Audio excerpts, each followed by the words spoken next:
Leroy Peters, 83, of Lot 4, Ansgrove, East Coast, Demerara, is the father of journalist Leroy Smith. The elderly man was found severely beaten at his home on September 12 by relatives in what was described as a robbery. Smith, speaking with Nightly News, pleaded for witnesses to come forward. We want the people in Ansgrove to say who do it, because we know, and I know, that they know who do it, who did what, who went into that house, or who the persons, because Ansgrove is a closely knitted community, and I keep saying it all the time.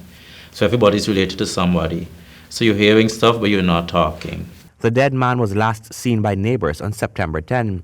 Smith explained that upon arriving at his father's house to check on him, he became concerned when he saw a large gathering of people outside. Smith said when he saw that his father was injured, he immediately rushed him to the Georgetown Public Hospital, but claimed he got little help there.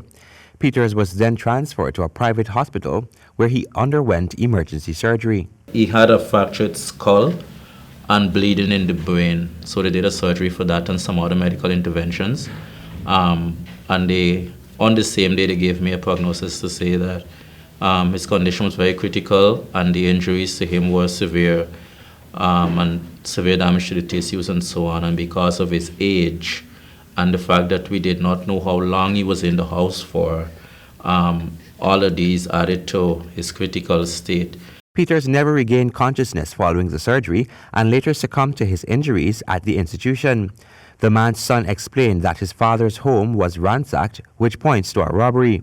Smith said the family are unsure of what was stolen from the man's home. Police have been investigating the matter. However, Smith said the process is a slow one. When you have to deal with it so personally, you get to see the constraint that the police work with. So they do have a lot of constraints, but you also get to see how lazy some of them are.